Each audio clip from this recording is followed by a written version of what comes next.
గురుగారి తదుపరి రాశి సింహరాశి. సింహరాశి వారికి ఏ విధంగా ఉందండి 2025 సంవత్సరం? తదుపరి రాశి సింహరాశి. మఘా నక్షత్రం 4 పాదాలు, తుబ్బా నక్షత్రం 4 పాదాలు, ఉత్తరా నక్షత్రం 1వ పాదం సింహరాశి. మఘా నక్షత్రానికి అధిపతి కేతువు, తుబ్బా నక్షత్రానికి అధిపతి శుక్రుడు, ఉత్తరా నక్షత్రానికి అధిపతి రవి.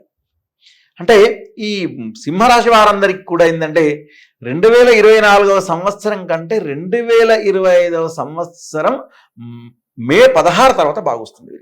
ఎందుకు వస్తుందంటే ఆదాయం 11 ఉన్నది, వ్యయం 11 ఉన్నది. ఇలా వస్తుంది, అలా పోతుంటుంది. రాజపూజ్యత 3, అవమానత 6.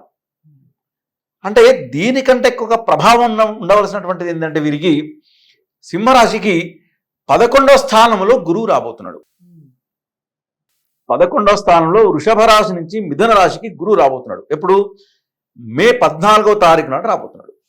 మే 14 నాడు ఎప్పుడైతే గురువు వస్తున్నాడో ఆ గురువు ప్రారంభమైనటువంటి యొక్క సమయం నుంచి కొంతవరకు శుభ ఫలితాలతో, కొంతవరకే, పర్ఫెక్ట్ చెప్తలేను, కొంతవరకు శుభ ఫలితాలతో ముందుకు వెళ్తారు. మరి కొంతవరకు అనే వర్డ్ ఎందుకు వస్తుంది 11వ స్థానంలో అంటే, ఇందాక చెప్పాను, వృషభంలో మిథునంలో ఉంటే ఎప్పుడు గురువు చక్కటి ఫలితాన్ని ఇవ్వడు. నెంబర్ 1. రెండవది ఏంటంటే కర్కాటక రాశికి ఎప్పుడైతే 8వ స్థానం నుంచి 9వ స్థానానికి శని భగవానుడు పోతున్నాడో సింహరాశికి 8వ స్థానంలో వస్తాడు. సింహరాశికి 8వ స్థానంలో శనికారకుడు ఎప్పుడైతే మీనలగ్నంలో ప్రవేశకాలమైనటువంటి యొక్క సమయంలో అంటే మార్చి 29 నుంచి వస్తున్నాడో దాని యొక్క ప్రభావంతో కొంతవరకు జాగ్రత్త మాత్రం సింహరాశి వాళ్ళు వహించాలి. ఇలాంటి రంగంలో ఎక్కువగా సింహరాశి వారందరికీ కూడా అనారోగ్యమైనటువంటి యొక్క విషయాలు జరిగేటువంటి యొక్క సూచన, ఆరోగ్యపరమైనటువంటి యొక్క జాగ్రత్తలు తప్పకుండా తీసుకోవాలి. ఎప్పటి నుంచి? మే 14 నుంచి మొదలుకుంటే మార్చ్ 28 నుంచి మొదలుకుంటే డిసెంబర్ ఎండింగ్ వరకు ఆరోగ్య విషయంలో అత్యంత జాగ్రత్త వహించవలెను సింహరాశి వారు. ఇకపోతే సింహరాశి వారికి ఏంటి అంటే ఇంకా అద్భుతమైనటువంటి యొక్క ఫలితాలతో ముందుకు వెళ్ళాలి అంటే వీరికి అనునిత్యం ఒక్క 2 వారాలు చెప్తున్నాను, ప్రతిరోజు కూడా శని భగవాన్ని ఆరాధించాలి. అలానే ప్రతి ఆదివారం భానువారం నాడు సూర్య భగవాను ఆరాధించాలి.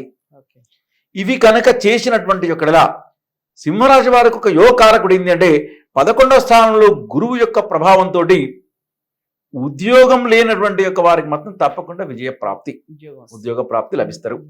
ఇకపోతే సివిల్స్ రాస్తారు చూడండి, ఇలాంటి వాళ్ళు గవర్నమెంట్ జాబ్ కనుక ఎవరైతే ప్రయత్నం చేస్తున్నారో వారందరికీ 2025వ సంవత్సరంలో కొంతవరకు శుభ ఫలితాలతో ముందుకు వెళ్ళేటువంటి యొక్క విధిగా సింహరాశి వారందరూ కూడా ఉండే సూచన.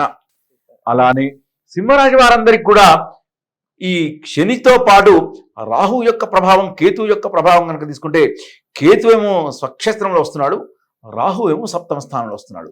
7వ స్థానంలో రాహు ఎప్పుడైతే వస్తున్నాడో ఈ వివాహానికి సంబంధించినటువంటి యొక్క విషయాలలో వివాహ ప్రాప్తి జరిగేటువంటి యొక్క విధిగా ఉండును.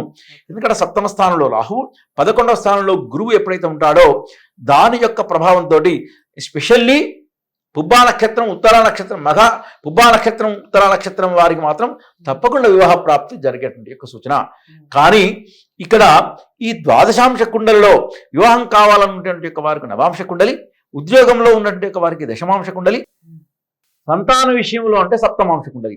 ఈ 3 కుండలు గనక పరిశోధన గనక చేసి గనక వాటికి తగినటువంటి యొక్క జాగ్రత్తలు గనక తీసుకున్నటువంటి యొక్క సింహరాశి వారందరూ కూడా అద్భుతమైనటువంటి యొక్క ఫలితాలు మాత్రం 2025వ సంవత్సరంలో చూస్తారని మాత్రం మనం ఎట్టి పరిస్థితిలో చెప్పవచ్చు.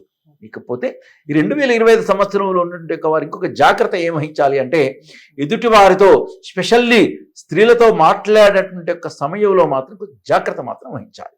ఎందుకంటే మనం మంచి మాట్లాడినా కూడా చెడు అయ్యేటువంటి యొక్క లక్షణం ఎక్కువగా ఉంటుంది. ఎందుకంటే శుక్రుని యొక్క ప్రభావం ఎక్కువగా చూపిస్తున్నది.